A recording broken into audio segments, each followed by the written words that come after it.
what do we do about this? We have a rise in inequality. Is there anything that we can do to stop this, or at least mitigate it to some extent? The answer is there certainly is, and of course this is a very simple model, but it also has a very clear implication, which is that what we want to do is to give the D workers, the workers at the bottom, enough skill so that they can efficiently match with workers on the international market too. We want to give them international matching opportunities as well.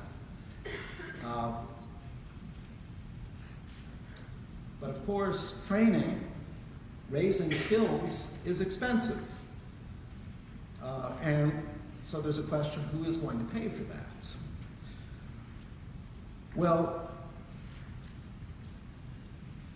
the problem is that the producers, the employers, while they have some incentive to provide training, don't have as strong an incentive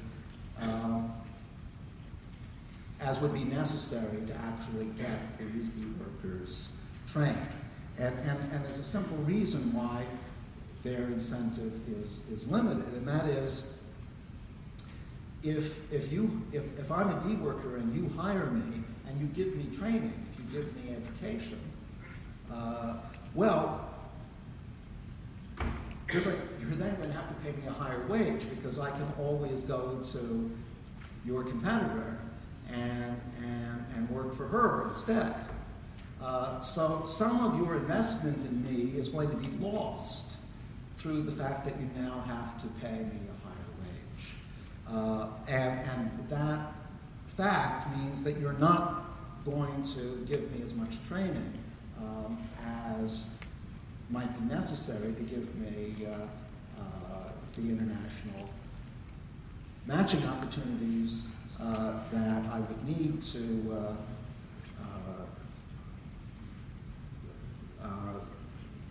actually raise my wage.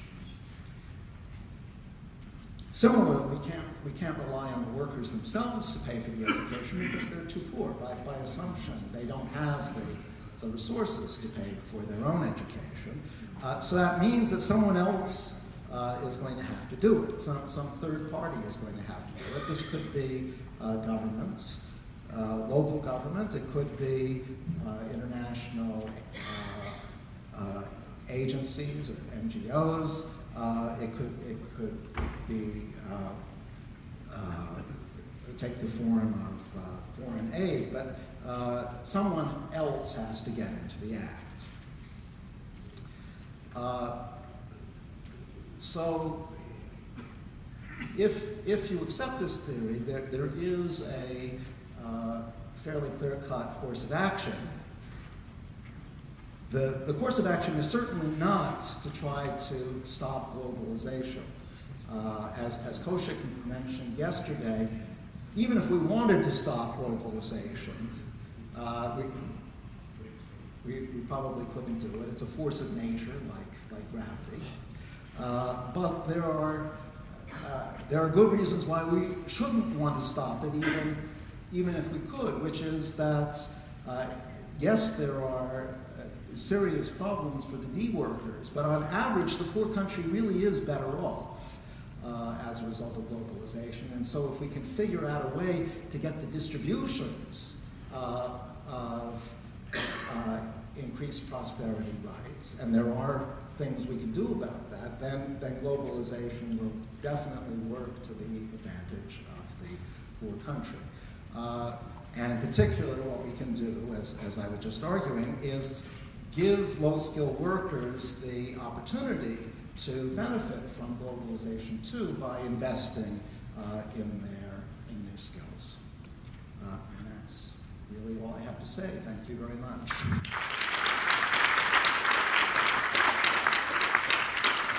Thank you very much for Professor Maskin for his presentation. Now, I would like to introduce to our two guests as the discussant. First is Professor Anwar Nasution, Professor of Economics, Universitas Indonesia, a senior researcher in SADI for USA, Jakarta, and former Deputy Governor of Bank Indonesia, and former head of National Auditing Agency. The second one would be Professor Christopher Manning, is a senior researcher in SADI USA too, former associate professor in the Australian National University. For Professor Maskin, Professor Anwar Nasution, and Professor Chris Manning, you may proceed to the discussion.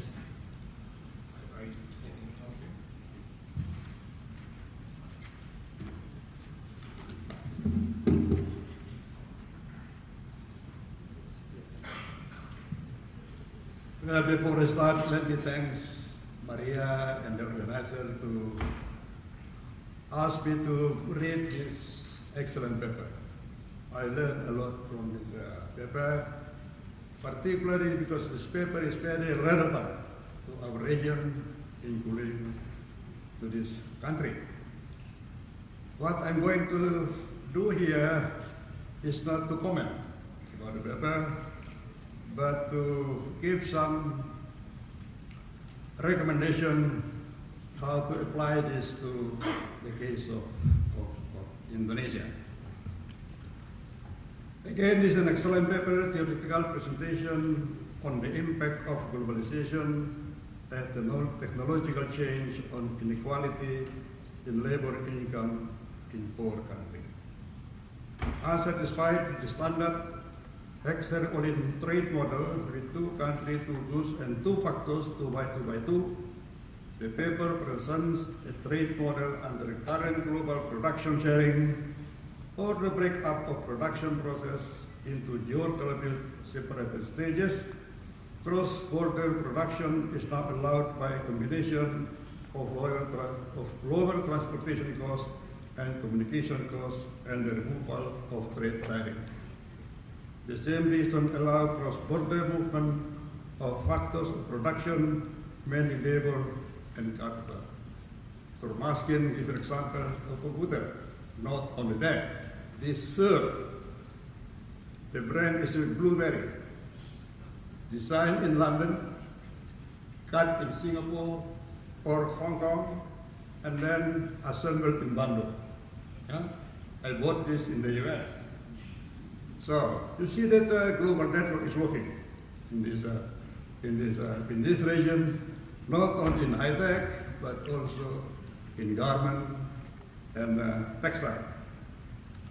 The global supply chains have allowed countries to specialize in different stages of production.